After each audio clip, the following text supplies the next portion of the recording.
Colin, I've learned today that you have a very good memory because you never forget that I asked you about 4K last year. You did. So I remember last year you saying to me, why does Canon not have 4K on the booth?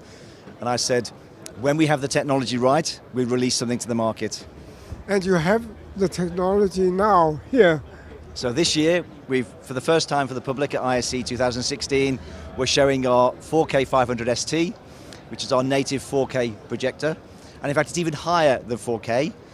So actually what we've got is a 4096 by 2400 pixel in the height. So we've increased the number of pixels on the panel.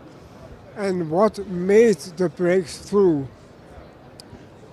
The breakthrough, I think, just came from Canon really working hard to ensure that on the panel, they've managed to increase the pixel pitch and how many pixels they can fit onto that panel to give us the quality that we need and the resolution output. But I guess it has also something to do with processor speed. Yes, so we've also got a new dual image engine in here, which gives us a whole lot of features like marginal focus, which allows us to change the focal point on the edge of a curved screen while retaining the focus point in the middle, plus edge blending as normal. So we've got a dual new imaging process in here as well. Plus we've got sort of the LCOS panels, then Canon's own ASIS, which really gets the best out of the whole thing.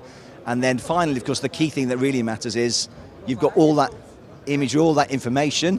So we've designed a brand new glass 4K lens so you can get the same information, all that information out at the quality you want onto the screen. And talking about the lens, just before the interview, I damaged the lens, and you told me the story behind this. So the lens, it's a brand new 4K lens, but one of the markets we're targeting is the simulation market.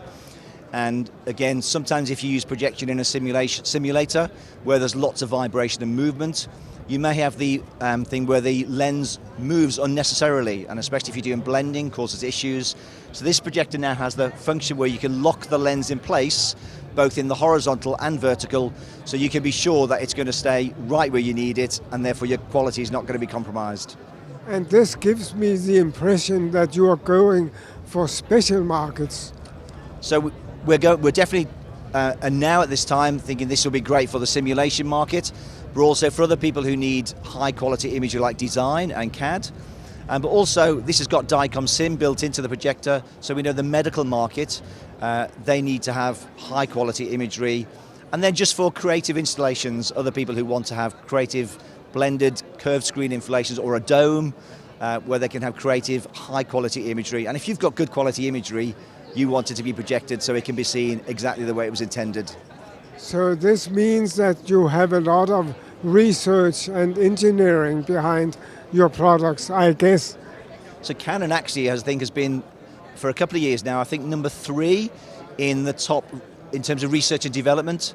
They put a lot of money, a lot of investment in research and development to ensure that actually we're not just providing a projector here, we're providing something that we know the industry needs, and we're providing the quality that is desired. And my last question, why don't you have 8K?